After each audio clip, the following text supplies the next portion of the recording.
Hello and welcome to Stuff Every Queer Kid Should Know, the survival guide for late adolescence, but also North Jersey. I'm Mags Emerson, a writer-performer leveraging social media to create independent narratives. Similar to my other endeavors, this podcast is designed to provide vital resources, role models, and tools that enhance your well-being, foster connections, and support personal growth from late adolescence onward. Welcome back to another scintillating episode. Today's guest is Spencewauh. Hey. Here to speak about embracing the chaos. Hey, everyone. Spencer Hunt, known even better online as Spencewauh, is a 20-year-old TikTok sensation who rose to fame with their unique Daily Scream series. Drawing from a background in theater, Spencer infuses their content with a dramatic flair and personal authenticity, which has resonated deeply with their 16 million TikTok followers and 2.1 billion likes. That is a lot of validation. Thank you. Yeah, that is a lot. Openly queer and passionate about representation, Spencer engages with their audience across multiple platforms, including Instagram and YouTube, and navigates the challenges of social media fame with resilience and humor. Thank you so much for coming on my Thank you. That was like show. A really nice opening. I really like that. You should do it again. Okay, I'll start over. Oh, no, it's okay. It's okay. No, but thank you. Yeah, I'm glad to be here. I prepared a rapid-fire series of questions for our audience to get to know you better in a segment called Who the Hell Are You? Oh. Ready? Yeah, I'm ready. Name? Spencer. Zodiac sign? Leo. What are you an expert in? Social media. Okay. How do you identify on the gender and sexuality spectrum today? I'm gay, but I'm also gender fluid. What is your least favorite animal? Probably a tarantula, if you can count it as an animal. If that's not an animal, I would say, I don't know, like I love all animals. Maybe, I don't know, an eel. Okay. So nothing slimy or creepy crawly. What is your most favorite animal? Cats. Meow. What is the last thing you ate? The last thing I ate was Quaker white cheddar rice cake. Delicious. Thank you. How many caffeinated beverages do you drink per day? Oh, God. Usually one, sometimes two. What is your favorite drink across all beverage spectrums? Tequila Red Bull. Wow. Biggest pet peeve? Sorry. Biggest pet peeve. People who drive slow in the fast lane. They're all traffic. All of the guests on this show. I think it's because I live all the way out in the Palisades. It's like, that's what's on people's minds. They're just like, it's traffic. Cutting me off. I think it's just like I don't mind traffic because I grew up, again, like in New Jersey. So when I would drive or go into New York City, there was always traffic. So I'm used to like bumper to bumper-esque traffic. But here, what makes me most like infuriated is when people are driving in the fast lane, but they're driving below the speed limit.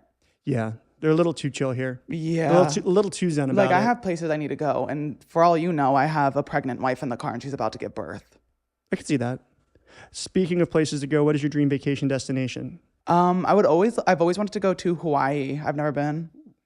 Let's go together. Okay, I'm down. Do you have a favorite sport or game? Favorite game right now, I love Roblox, playing Dress to Impress with my baddies. And then also I like Fortnite. And then favorite sport,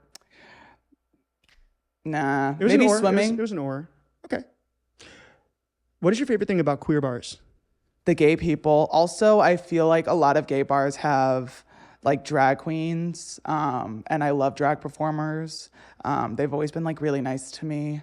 And just like, I'm always more comfortable there than anywhere else. Cause like at a gay bar, it's like, oh, everyone here is like, everyone here is in the LGBTQ plus realm. That and you're probably like 3 tequila Red Bulls deep. Yeah, correct. On a scale of 1 to 10, 1 being an absolute hellscape and 10 being a queer utopia, what are things like and how are things looking for queer people in America right now? I'm going to give it a 5 because I don't know who's going to win this presidential debate. That's a fair place to be right now. Thank you. What is the last item you misplaced? The last item I misplaced was my phone. Where was it? It was on my couch. What was the last thing you were super mad about? The last thing I was super mad about, probably not getting first place in Dress to Impress on Roblox. And whose fault is that? Well, it wasn't mine because I should have been first place, so. Okay. What is the last thing that made you cry? The last thing that made me cry, I think I was just overwhelmed. Okay. I'm an overwhelmed crier. Like, it doesn't take a lot for me to cry, but when I'm overwhelmed and I'm like, what's the hell's going on? That's when I feel like sometimes, like, I cry very it's very rare that I cry. So when I do cry, it's like every single problem that I should have cried about is like toppled on top of each other. So it's like a good like 2-hour cry. It's like a release valve. Yeah, it's also like I cry so much to the point where like I have to drink water so I can keep crying. So like the tears keep coming. Okay. Otherwise Like you start cramping. Like the calf will start cramping up. no, it's more like my face starts cramping up. Like my cheeks hurt from crying. They get all puffy, but my eyelashes look so pretty and so do my eyes when I cry. So it's kind of like a win-win. What is the location of the worst date you've ever had? Oh my God, in a car, like literally on a car ride. And it was in LA. It was in LA. I feel like everybody has a bad LA car hookup date story. It was really, I thought it was going so well. It was when I was here for Halloween in 2020. And me and this guy, we had a date. And then on the way home, he's like, yeah, probably never going to see you again. I'm just like that. And I literally was like, okay, like just bring me home. Just bring me home. Like bring me to the Airbnb. Just tuck and roll. Yeah, and I never out. spoke to him again. What would you say is your most prized possession? My grandpa's wedding ring. Oh. I got it from my mom. Actually, he had surgery and he had worn it for so long that it swelled around his finger. So there is like a small like welding line you see in it because they had to like surgically remove it like from his finger to have him Like he grew into it? Not like grew into it, but they had to like saw through it to like get the ring off of him. Whoa. I have that.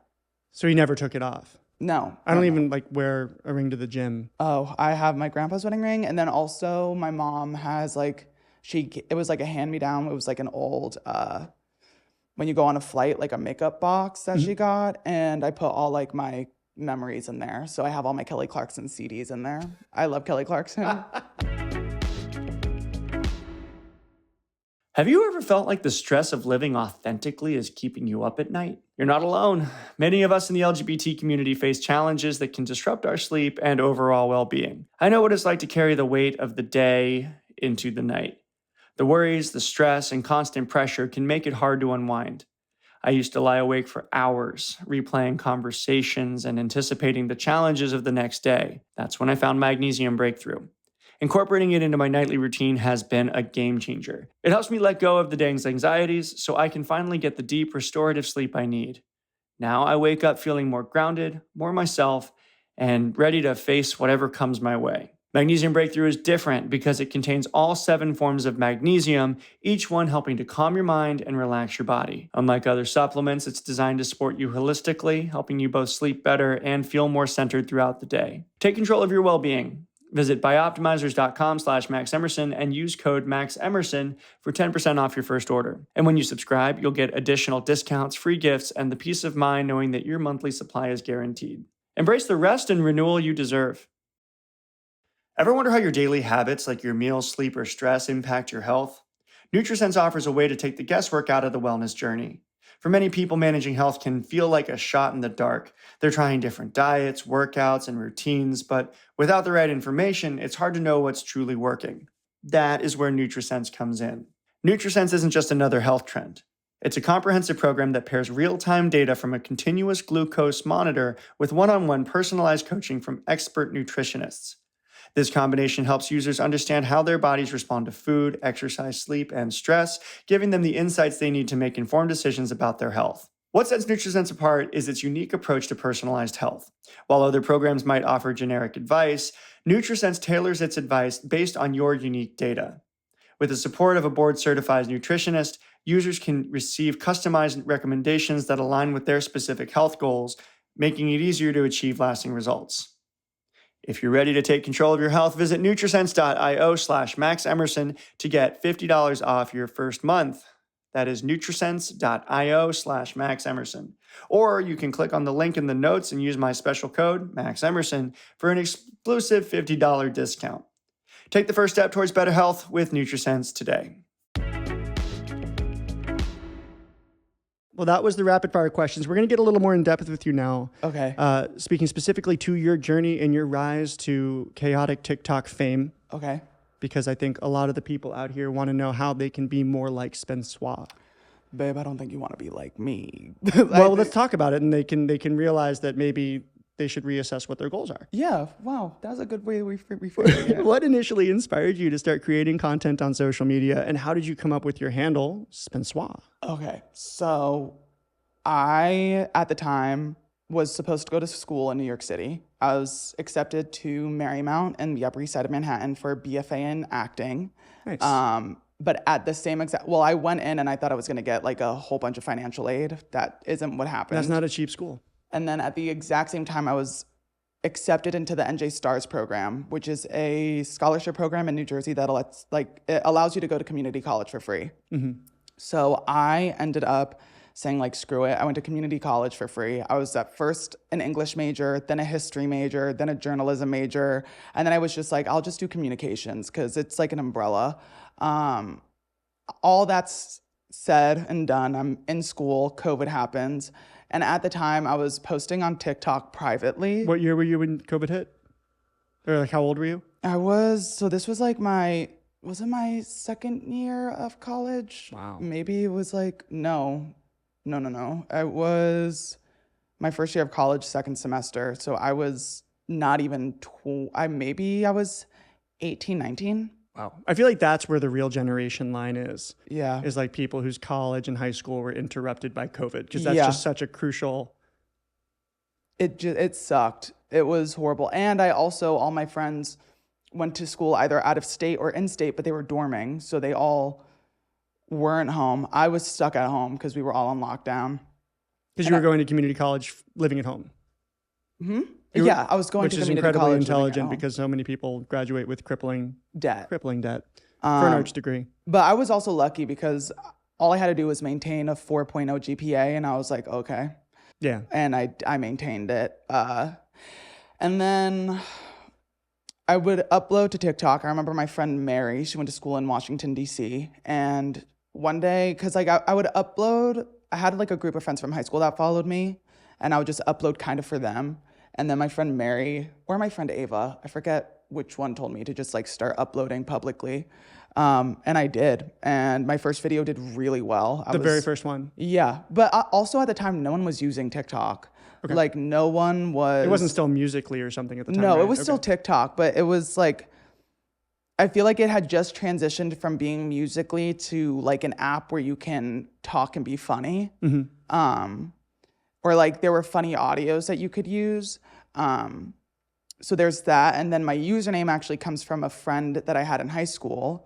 He used to, every time I saw him, say Spencer and then blow me a kiss. So mwah.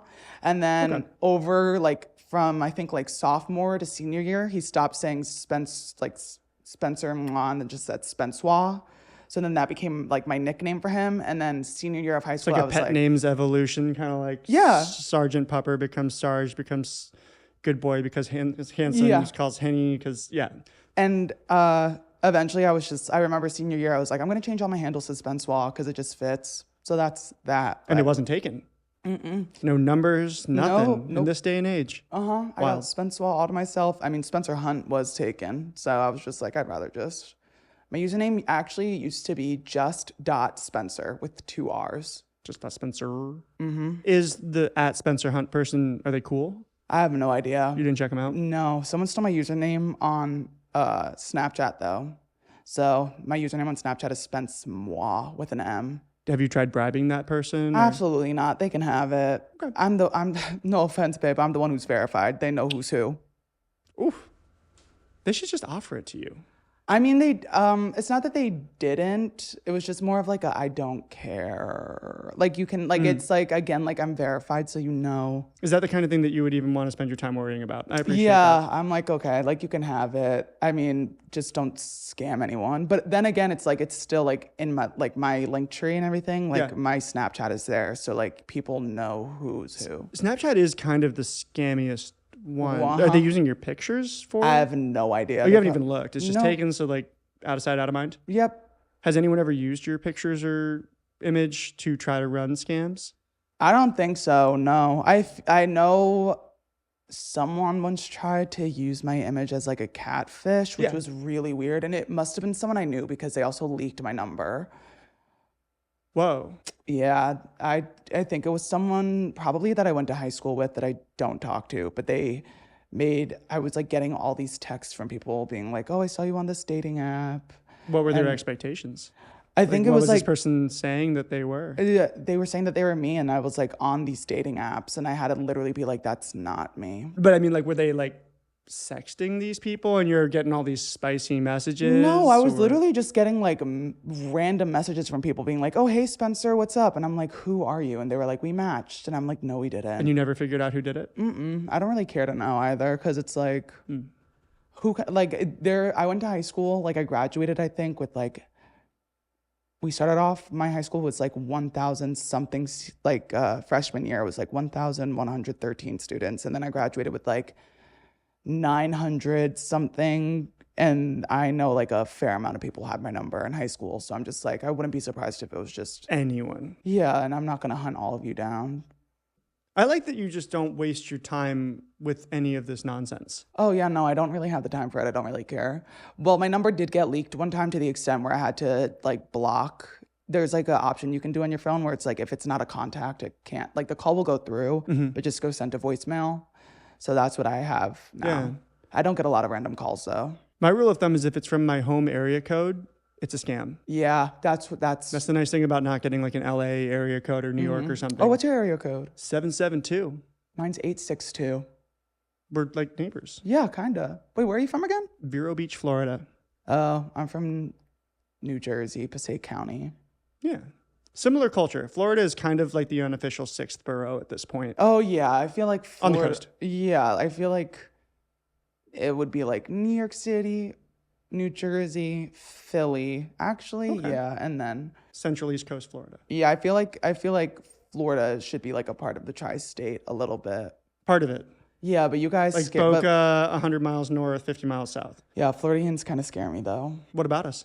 I don't know. Some of you guys are just crazy. I actually went to Playlist Live in Florida, and it was like 1 second it was like farmland, and the next second it was like a city, and it was I was like, you guys are crazy. But I also, to be fair, like I probably would fit in really well there because while I was at Playlist Live, I did fall asleep at IHOP with my friends with my head on the table.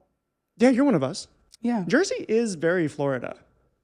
I think that like I'm not going to agree because I can't agree. I'm not going to agree only because I made a video talking about how I don't think Central Jersey exists. And everybody from New Jersey who's in Central Jersey tried coming at me crazy. So like 10 dudes in orange were mad at you? Yeah, like, look, y'all, like, I don't know. I don't know what I'm talking about. I don't know. Well, I feel like Florida gets this bad rep because of Florida Man, the mythical guy who's getting arrested for all kinds of crazy things. Sometimes Florida woman. It's like a dude walking into a 7-Eleven with an alligator. Oh. And like all these other crazy things like Florida Man eats friend's face. Oh, yeah, with like the bath salts. Yeah, and that's actually because Florida has open arrest records. They're public. Like we used to be able to Google our teachers' mugshots if they'd ever been arrested, and we did. Oh my God! At Speaking length. of teachers who can have mugshots, my senior year of high school, like after I graduated, my history teacher from my sophomore year got fired because we found out that he was like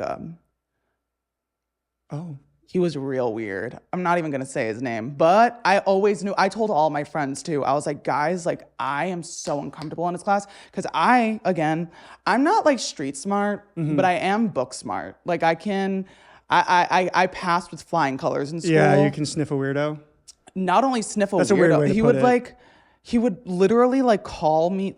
Everybody who was like failing his class, I was not failing his class. I was passing with like an A- at the time, and he would call us up to his desk and he would like go over our grades with him, and I'd always be like, I'm not failing though, and he's like, but don't you want to know how to improve? And like he would like rub our backs, so it got to a point where I would like stand up against the wall, like the whiteboard, so he couldn't touch me. Whoa. And then there were times he would like ask me to stay after class to like go over my grades, and I'd be like, hell no. So I would text my friends to come to the class and they would stay with me.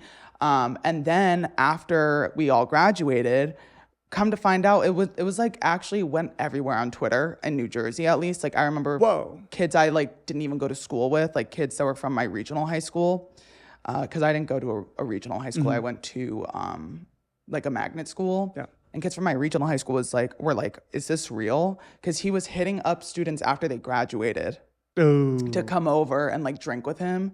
And then to make matters even worse, the reason he got like charges pressed against him was because so I graduated when I was 17 because I'm born in July.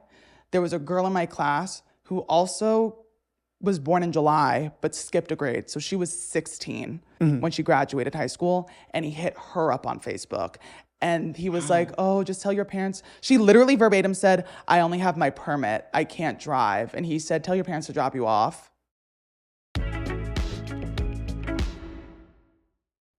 If you're like me, you want to fuel your body with the best possible ingredients, whether you're working out, staying active, or just looking to maintain a healthy lifestyle. That's why I'm excited to share with you Puori's whey protein. It's not just any protein powder, it's a game changer. Puori's whey protein is sourced from grass-fed cows, ensuring that you're getting a clean, pure, and high-quality protein. What sets this protein powder apart is its simplicity and commitment to quality. There are no artificial sweeteners, fillers, or unnecessary additives, just pure protein goodness with a delicious natural bourbon vanilla flavor. Plus, it's sweetened with organic coconut sugar, so it tastes amazing without all the junk. Whether you're mixing it into your morning smoothies or shaking it up post-workout, Puori protein powder delivers 21 grams of protein per serving, helping to support muscle recovery, energy levels, and overall wellness. And for those of us who care about where our food comes from, it's great to know that Puori's whey is certified by the Clean Label Project, ensuring it's free from harmful contaminants like heavy metals and pesticides. Ready to elevate your protein game? Head over to Puori.com and use my promo code MaxEmerson. That's Puori.com/MaxEmerson. Don't mess out. Head to Puori.com/MaxEmerson and use promo code MaxEmerson today. Stuff Every Queer Kid Should Know is brought to you by Max Emerson's newest novel, The Sparkle Club. What happens when a gay-baiting influencer and social justice warrior goes too far and accidentally gets himself canceled?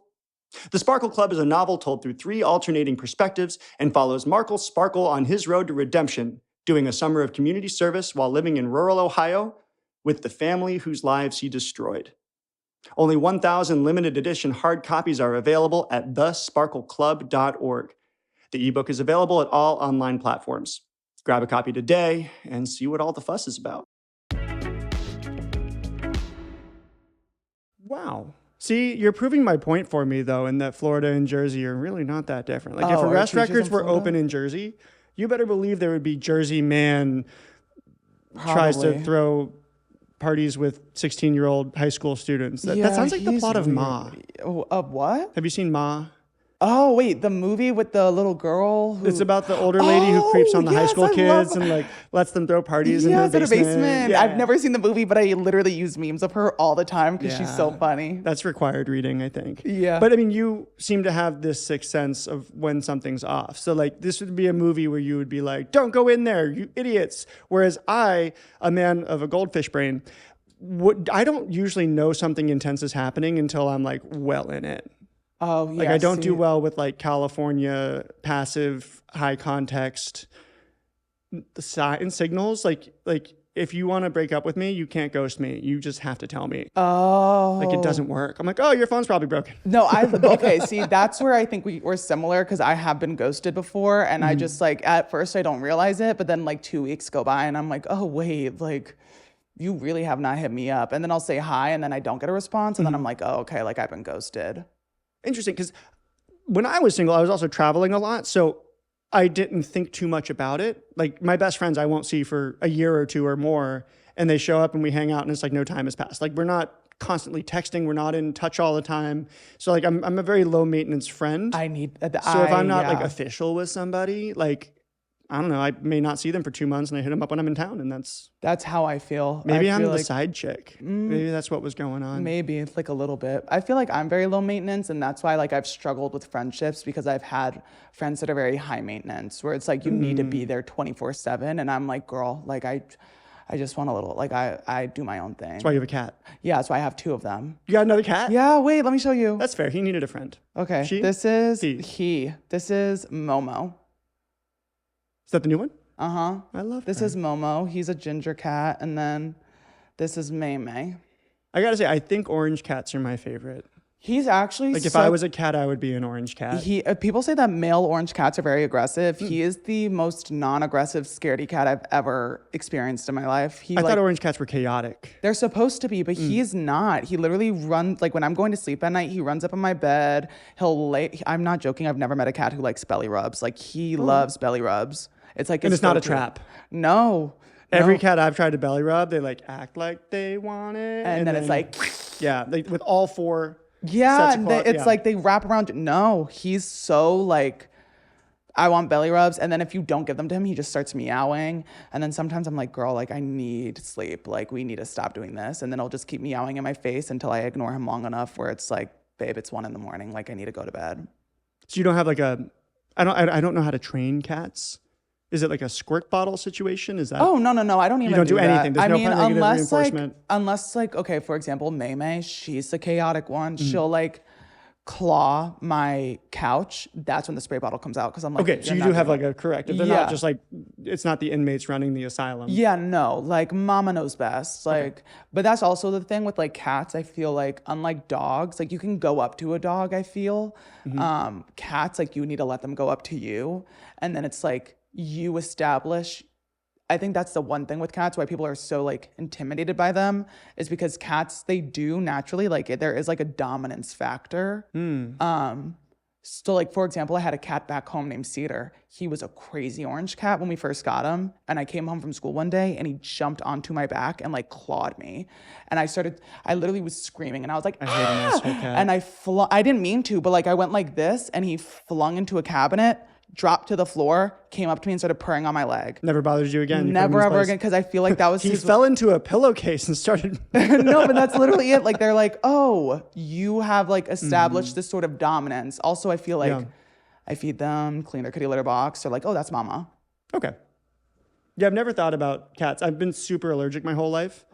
And I vibe with cats. I love a cat. And they love me because I just pet around them. Yeah. And that's exactly what they want, is for you to not touch them, but for like to seem like you're touching them. Yeah, they want attention. They like a tease. Yeah, they do. They really do. And I feel like that's why they get upset when like you rub their stomach, because it's like they're teasing you back. And That's then not the you do tease. it. Yep. And then you do it. And then they're like, yeah, psych bitch. That was the line. Yep. Yep. Interesting. I do appreciate the mentality of a cat. I definitely understand it. I think more than a dog sometimes. But unfortunately, my face would explode if I set foot into your house. Oh, yeah. I've had that problem before. When I was doing research about you for this podcast, Okay. I learned about the Daily Scream. Can you tell us about this and how this happened?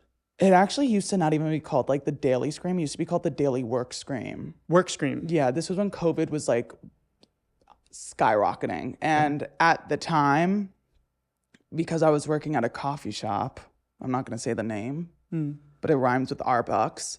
I was working at this coffee shop, and essentially the like management there was like, hey, you don't have to work here. We'll give you like paid leave.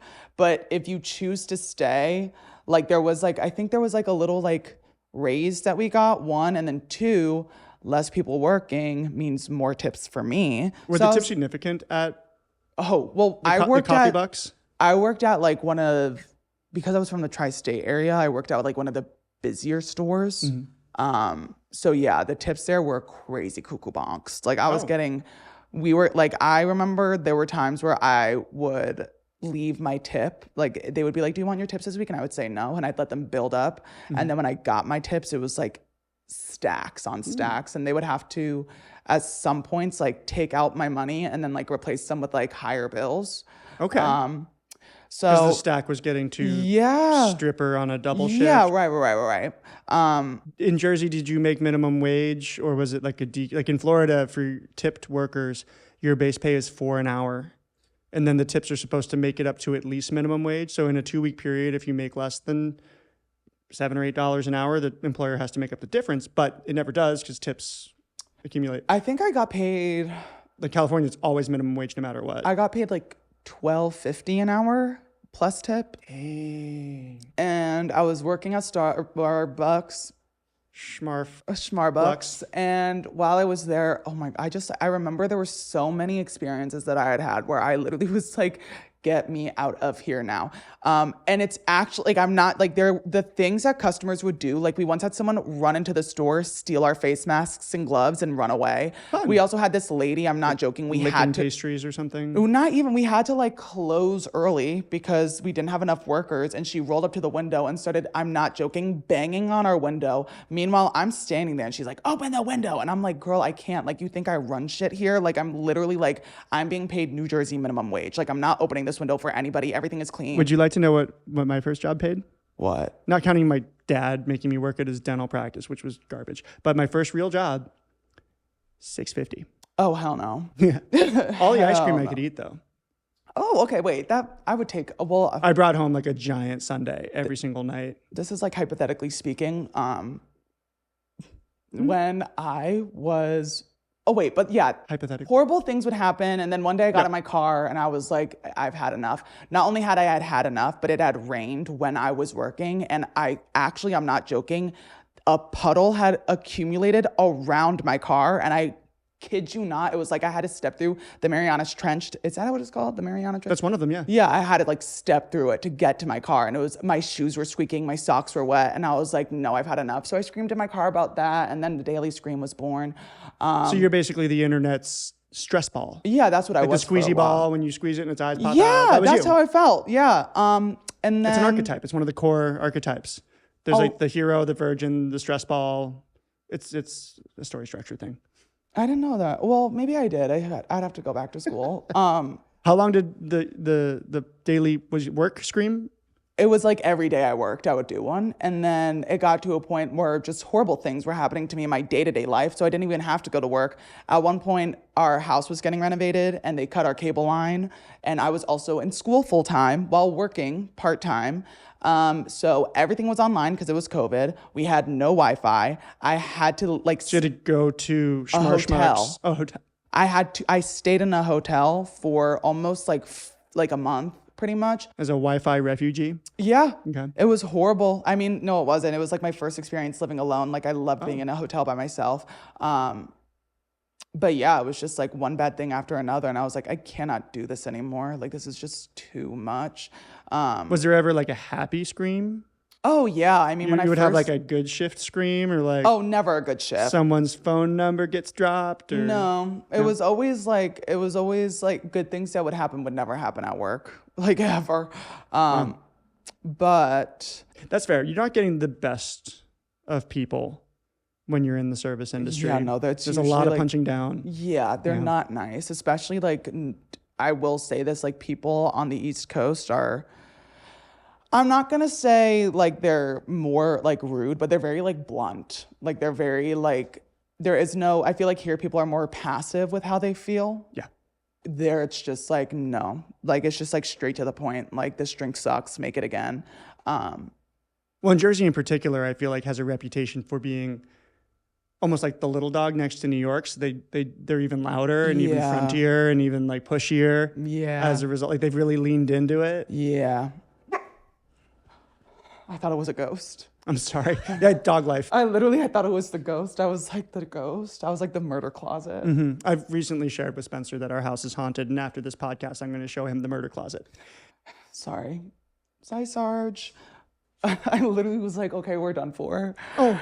I was like, we are done for, y'all. Like, it's over. I was about to sprint and jump over the balcony. Like, you would have never seen me again. Oh my God, I cannot believe you moved into a haunted house. That's cray-cray. Honestly, if I moved to no, I would never do that. Have you seen the housing market? If the price is right, you're moving into any house. Real. You're getting a roommate. Real. Just don't whip out a Ouija board in front of me because then I'm out. But how do you know if they're nice or not? Without a Ouija board, I'll decipher whether they're nice or not depending on whether or not I wake up on the ceiling. Fair. Thank you. As long as they put me down nice. Yeah, okay. as long as it's like a nice little like, whoo. So I think it's safe to say that your personality shines through in your videos. Aww. How much of what we see on screen is the real Spencewauh hunt, and how much of it has been crafted or cultivated for our consumption? Actually, I feel like it's... Because you're a very authentic person. Oh, thanks. I don't think that you're putting on a character show or anything like that, but is there kind of like a version of you that's like the high energy that you share on camera versus like a much more reserved? Yeah, like I feel like there is a very, like when I meet people for the first time, especially people who like watch my content, I think they expect me to be very like outgoing. Mm-hmm. But in person, I'm not shy per se, but I'm also... You're not like the stereotype influencer at a party that's just on their phone the whole time. Yeah. You're not that guy. No, but I'm also not like unless I'm several tequila Red Bulls in, like I'm... You've gone nonverbal. Yeah, like, but I mean, for example, like at my meet and greet, there were a lot of people who thought I would like scream or like be really loud. Like on cue? Oh, One well, a day. No, well, I did scream on cue for someone. But you do it for one, they all want it. Yeah, but she was actually the last person, which I lucked out on because I was like, if anyone, like, I don't want, that makes me not feel uncomfortable, but it's also like there are other people in line. Like if it was just us there, I wouldn't care, but there are like other lines of people for the meet and greet. However, I could see you in like a soundproof booth and then be like, screams, $20. yeah, I would do that. A scream booth. Or like, what is it? Like, I forgot what I was going to say. What was the question? Oh, how I am online versus in real life. Sorry, y'all, I'm dead serious. It's okay. My next question is about how you interact with your millions and millions and millions of fans and what resonates most with them. So we can just tie all of that in. Oh, cool. So I feel like the period in life where I would have gone out and explored and figured out who I was and everything, I'm going through it now, but that time period started when I was going into college. Yeah. So I have actively been like changing and growing on social media. And I feel like I've always been authentic in the sense of like when I'm alone and I'm filming, I love what I do. So it's like, yeah, I'm going to like wear the daily screams. I'm going to scream. I'm alone in my apartment. But out in public, I'm very like to myself. Like, you've been to New York City, you know, when people are like walking on the sidewalk and they're like, I know where I'm going, I'm doing what I have to do, and then I'm going. That's how I am, like in my day to day. It's not like, it's not what you think New York might be, where it's like, I'm walking here, I'm driving here. Everyone's actually very much in their own lane. I'm like always in like my own space. So I feel to an extent, like if it was just like me and one-on-one with somebody else, like bumping into them in public, I'm a lot calmer than I would be at like home or even just like alone, because I feel like how I am by myself is not necessarily how I am all the time in public. I also think that the way but that's an authentic part of yourself that you're choosing to share. Yeah, it changes. And I feel like I change. People have been like, oh, your content isn't the way it used to be. And I'm like, well, yeah, no, because I'm still like growing. I'm actively changing as a person in front of you. Like Wasn't the definition of a performer that doesn't change a hack? I would say, yeah. It's like almost because I don't want... I feel like after a while, things get old. Like, people get used to seeing the same thing over and over again. You can only be a manic teenager while you're a teenager. Yeah, I can only be, like, a daily scream person who, like, hates their job while I'm actively in community college working part-time at a coffee shop with that, like, you know what I mean? I have a weird... There's something that I thought of, a very similar thing. A couple years ago, there was like an Eminem song that came out, and he's been rich and famous for decades at this point, and his song was still like full of anger and angst, and it's like, I'm not buying this. Yeah, no, I feel like... And it did fine. It's Eminem. He still gets his streams, but like it just didn't feel relevant anymore. It didn't feel like... It just felt like kind of milking the same cow. Oh, yeah. That's how No I offense, Eminem, feel. If you're listening to this. I'm so sorry. But sorry, you Eminem. know what I'm talking about. Sorry, rap god. Why be a king when you can be a god? Sorry. What is that from? Rap God. I've never seen it. The song. Someone I'm do my you someone what I gotta do to get it through to you. I'm superhuman. Oh, that's a damn good song. I'm never sitting with and never demonstrating how to give a motherfucking audience feeling like levitating, never fitting it. I know the haters. Can they put a beat behind that when we edit this? Like actually like throw I probably got like half the words wrong. Oof. I used to know every word. I actually memorized that and Fergalicious before my first day of freshman year of high school because I was so anxious I had to do something. Yep. I have a couple of things that I know by heart, but nothing since like the age of 22. Like I can do a couple of like Shakespeare monologues, I knew like a solo I did in kindergarten. I know the dinosaur song. I know like certain things, but nothing has been retained since like, I'm going to say since my cerebral cortex, my prefrontal medial cortex is like solidified. I think as a protective aspect, like I said, I have goldfish brain. I think it's my defense mechanism so that nothing really sticks. Got it. Yeah. Got it. Keeps me present. Yeah. Yeah. So Walk us through how you develop ideas for your videos from conception to publication. Do you have any like rituals or a process that you like to follow when it comes to just like approaching your day? Because I think one of the things that I've noticed, like with my partner, has quit his full-time job to be a creative artist. He's doing visual art, and it's taken a really long time to find his routine and his flow, going from like military and Deloitte and working at Apple to like the most like structured jobs in the world to a life where you have to do all of it yourself. Like, what are some of the things that you do to kind of approach your work when you get up in the morning? I literally treat social media like this as, I feel it's important to remember why you do it. Like I always want to make sure that I'm having fun when I'm filming. Like I never want to like force myself, because I feel like that leads to like creative burnout. Yep. However, I will say I do treat it like my job, because it is my job. I wake up in the morning. I wake up usually around 6:30 or 7. I jot down ideas. Like I was just on your balcony before, just like scrolling on TikTok, finding funny videos, seeing ways like, oh, like I find this funny. How can I also do this in my own creative way? Mm-hmm. But there are a lot of things in general where they just like come to me. I don't really know. I think like I don't. Kind of intuitive. Yeah, I don't really put pressure on myself when it comes to like filming content. Mm-hmm. It kind of just like it is what I do. It's like fun to me. But there's still a lot of pressure around putting out lots of content all the time. Oh, how do you manage that pressure? Like how do you feed the beast without letting the beast eat you? Sometimes you just gotta chill. I mean, I used to post like 5 times every single day, 365 days a year, like every day. Every day it was video. Whoa. That sounds exhausting. I mean, after a while I was like, holy crap, like I genuinely feel exhausted. But then I was like, wait, let me not post on the weekends and let me just post 3 videos a day. So now I do 3 videos a day and I only post during the week. What's the longest you've gone without posting in the last year or 2? I took a break before I moved to LA, and that was like almost a month and a half. So a solid 6 weeks of not posting. Yeah. Okay. Like so I just like was not on my phone at all. Because you had other things to deal with. Yeah, like my mental health. I was like, this is too much for me. Wow. Well, it sounds like you actually listen to your body, which is really important. I mean, I try to, honestly. That's why I had to stop taking Adderall, because that shit made me anxious. When you're going from 0 to, was it 16 million followers on TikTok in 4 years? Yeah, that sounds crazy. That's insane. That's almost traumatic. That is a huge shift. And granted, you get to not have to work at Starbucks anymore, which is great. But like, how did that feel? Like, what were some of the stresses that came along with that? Because for me, it was this tiny, like slow build. I had like a blog in college. I went from like 0 to 1 million in like 8 years. It was like a very slow thing. Whereas when I started dating Andres, he went from 1,000 to 400,000 in maybe 3 years.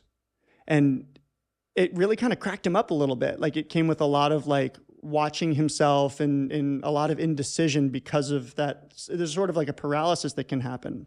What were some of the challenges for you? I don't really think I had a paralysis. I think I was just, when I first started, like I did not think anything bad could happen. Like I was under the impression like, oh, like everybody loves me. And I know when I did, I loved it. But then... Was it your first time on the internet?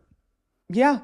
Like literally, I was like... Putting yourself on the internet. Yeah, I was like blowing up for the first time. It was different for me. But then I remember like people on Twitter made these like fake tweets of me saying racial slurs. And I was getting attacked. Like it was so horrible and just like just general racist stuff. Was there like a particular race that fake Spencer hated? They made tweets of me like saying racial slurs, like the N-word and like all this other stuff. Because you faced a lot of, I've seen like backlash with homophobia and conservatives, but is that who was doing that, or was that just like random trolls? It was like random trolls. Okay. It's like a apolitical troll. And literally, it was a kind of like a wake up call, because I was like, oh, like it is It's really easy to process people liking you, but it is really hard for your brain to process people hating you. And it sounds weird. Like Goldfish brain, baby. I feel like I'll get 1 million likes on a video and it's so hard for my brain to conceptualize like, oh, those are 1 million people. But the minute I see like a negative 50 comment, 50 hate comments, I like feel those 50 hate comments. And I've kind of just had to like separate myself from that because there is no... Well, that's an evolutionary thing. Like Yeah. our brains are not keeping up with how quickly technology has advanced and how much of our life is online and how we perceive threats. I read somewhere that basically we got the genes of like the selfish people and the nervous people that were looking out for threats, to the extent where like I think experiments have shown that you get the same like level of response like from losing $10 is the negative version, but for like the equivalent positive you have to find $100. So it's like a 10-to-1 ratio of positive versus negative, and how we're constantly only noticing what's wrong. Yep. And that's why like we have to, I had a therapist on recently and he was talking about gratitude journals and having to remind yourself of like the abundance that we have. Another thing that I've noticed with people that get famous really quick is they get so much attention so fast and so like intensely that it comes in waves. So when that first wave recedes, it's not even the hate that comes from it, but also like the withdrawal from all of that validation and attention and engagement and the expectation your agents have to maintain that engagement. Like when it's something that ebbs and flows, like you're going to book something or something will go viral again and it'll happen again, but it'll go away. And I feel like people who haven't had that slow build to the level that you're at, which is, I can't even imagine what that's like in that sort of like, that amount of people trying to claw at you. I just feel like that's a much more intense roller coaster ride. How has that affected you? I had to learn. I feel like for a while, I no longer was like posting to like post for myself. I was like posting for likes. Right. This is when I like not first started, but like. Was that when you were posting all the nudes? Oh, hell no. It was when I was like first starting out. I remember.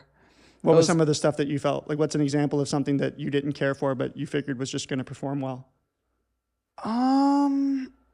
It was less of like how do I put this? It was less of like what I would post because I thought it was going to perform well. It was more of like what I didn't post because I felt like it wouldn't perform well. And I was very censoring. Yeah, and I was very big on like, I'm no longer posting for me, I'm posting for likes. And I had to really get out of that mindset. And like now I post for myself, my audience. Yeah. But I'm not posting to like, are 1 million views nice? Yeah. But am I like, how do I even put this? Like before, if I didn't like break 1 million views on a single video, like I would get like upset. Like it would like ruin my day. But now I'm just kind of like. And then what would you do if you did get 1 million views? I felt great, but so it actually you did celebrate that as a win. Or you're just like, good, next. Right. Not even like good next, but it was more so of like a validating feeling. It felt more validating. Like I'm losing my edge. Right. No. And when I wouldn't do that well, it would be like, oh, what did I do wrong? But then I also have to realize like, not everybody's going to like your content. Not everybody's going to comment on it. And you also don't know what the algorithm's going to do with it, like how it's going to hit that and what the timing is on it. I found that things like likes, engagement, and even the money associated with that can't be the goal. Yep. It has to be about doing something that you're excited about, and all of those things will find their way to you. Yeah, and like building an audience and a community. That's what's really important. And I feel like that's where a lot of people screw up because I know people who do really well and then it's like the downhill and then they stop posting because they're like, well, I'm not doing well anymore. It's over, yeah. Yeah, and then, no, it wasn't over, but now it is because you stop posting entirely. Okay. Like you don't post anymore. It's all about like being consistent. Yeah. Do you have any parting advice for 15-year-old Spencewauh in Jersey who wants to make a living being a creative person and get out of their Starbucks job? Just be yourself, like genuinely. That's all I can say. Like the power is in who you actually are. Yeah, like I feel like the problem is like people will make social media accounts and the person they're putting out there isn't really them. Yeah. To the point where when they finally show who they are, everybody's like, oh, Like, actually, I'm a little guilty of that. Oh, really? Yeah, because I was working as like a model in Miami and doing all that, and that was kind of what everyone was like. It was just really douchey. Oh. And my agents called me and they said, "Look, you're under 30 and you model, be fucking relevant." They were really toxic at this agency. Like the head of the agency was a former model, and she used to regularly make the girls cry, like just to get them in line. Kind of, it was really, really bad. It was like back in like I don't know if you know, like 8th and Ocean, like when MTV had a show about it. Back when it was just, it's changed a lot. Like the whole agency is completely new people. I actually left them and came back when it was like a new group of people. They're wonderful now. It's like everything has changed. But back when this happened, they yelled at me to do it. So I kind of just created this super douche character. I used to like tag Justin Bieber on my bulge in every single photo. And every single caption was just this like 200 word, all hashtag stream of consciousness garbage. It was just like the uber douche. And it was hilarious because like I knew I was kidding and I was just doing this. But nobody else did. Well, they did it first because like people had read my blog and following that and like, oh, he's just being silly. But yeah, once I got to, I think it was after I did my like how to become an underpants supermodel web series and then started raising money for a film about queer homeless youth that I had to like unveil as more of a real person. And that's when I actually started like sharing my personal life. Like I introduced I hard launched my boyfriend and he came out to the military and we did the transition to being real people. But it's weird. Like millennials, like the shiny facade has a chokehold on us. Like we finally swore off using Facetune a couple years ago. Yeah, no, I we're don't use Facetune. I don't either now. And part of it was the algorithm needed to just start penalizing it. Like the market needed to change to encourage that more because that's what the model was back in the day. Yeah. Yeah, it was just like a lot bunch of like Insta touch thoughts. ups, a lot of like and I even now Whereas now you the see a trend lot is of authenticity and people being themselves and nerding out on like super select things like me wanting to offer resources to my 16-year-old asshole self. Like that to me is where I feel like the internet should go, and it is going now, and I'm very grateful You even for that. see a lot of supermodels now, like they'll upload photos and be like, I asked for this to be untouched and it was touched up and I don't want you to think that this is actually what I look like. And it'll be like blemishes on their skin and stuff like that. So they'll show like the touch up and then what was really the image. Or they'll show the image and then they'll show the touched up image. So that's like, no, this is what I actually look like. This is a touched up image of who I am. So they actually like call attention to it. Yeah, they call attention to it because it's like not it's that unrealistic. it's not that humble brag of an influencer being like, oh, I'm all natural, and they have like one zit on an otherwise perfect face. No, it's like right. What is realistic? Like, is it realistic to have a completely like unblemished face, like no scars, no wrinkles? No, that's not realistic. And I mean, if you're the type of person those are narcissistic tendencies. But if you're the type of person who's like, hey, I don't like my wrinkles, let me get Botox, good for you. I'm not like saying anything like bad about that. But I feel like when it comes to magazines and setting like a beauty standard that is so unrealistic that it damages, like it literally damages the self-esteem of like young kids growing up. That's like what we're being fed. Yeah. I think that's when there's a problem. Well, I appreciate your outlook. And I really, really do hope that everyone your age shares that view. Hope so. I do feel like that's the direction we're headed in. I do too. I feel like there are a lot of people my age that think the same way. Even younger. Well, I appreciate you coming on. I'm just still learning how to podcast, and I feel like having people like you on help make this super, super easy. Oh, yeah, I can run my mouth for an hour. Trust me. We like to end every show on a low note with a segment called Fight Me. Spencer has selected a topic from a list of controversial topics. He has selected his stance on that topic, and he's going to let me know whether or not he wants to go first. Yes, I would like to go first. I said Kamala versus Donald Trump, and I choose Kamala Harris every time. Okay. You have 60 seconds to make your case. Convince me why not to vote for Donald Trump.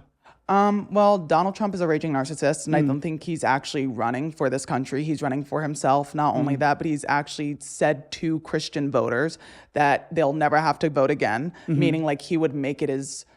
He would go out of his way to make it so he would keep being in office, which would then, I genuinely do believe, would lead to a dictatorship. He also, there's Project 2025, which is just like a whole bunch of laws that would essentially take away all of our rights. It would also make it so the president is like the main one in control, like essentially making it so oh my God, I only have 60 seconds. Essentially making it so like the state and federal government, like, so every state like has their own set of laws, yada, yada. Yeah, no, that would go out the window. The president would be in charge of all of that. Like he would be able to like say what's in and what's out. And that isn't a democracy. That is literally not a democracy at all. On top of that, we have his running mate, J.D. Vance, who does not believe in climate change. Like, literally, look at the ice caps. They're all melting. Look at all the diseases we now have. We now have the dengue virus from mosquitoes that shouldn't even be here, but they are here because of how hot it's getting. Dang. Like, there's so many issues and problems that he's ignoring because he just wants to feed the rich. And I also just think he wants to feed his ego. He's a racist, bigoted, homophobic asshole. And if you vote for him, I honestly think you're just a brainwashed idiot. Sorry. I understand. You can sit there and say, oh, it's for the economy. You sound stupid. You sound so stupid. Look at yourself in the mirror and tell me as a conservative you don't like democracy. That's literally the whole point of this fucking country. Pardon my French. It's called a democratic republic, a democracy. Do you not want one? If so, if you don't want a democracy, go to Russia. Go get a dictator like Putin. Thank you. So that was actually 120 seconds, which took up all of my time for an argument. So unfortunately, I don't have any time to argue for Donald Trump today. Yes. Yes. I guess we're just going to have to agree. Well, yeah. Thank you. Thank you so much. I ate down, huh?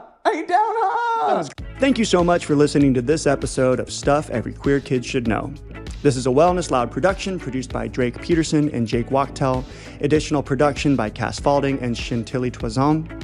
The episode was recorded by Jason Siegel, Mun Singh, edited by Jesse Trout, and mixed by Mike Fry. Music by Tom Goss. If you like this show, don't forget to share it with your friends, subscribe on your preferred channel, or all of them, and give us a 5-star rating. It would be super helpful. Thank you so much to all my Patreon subscribers. You are credited in the show notes. Thank you for listening. See you next time.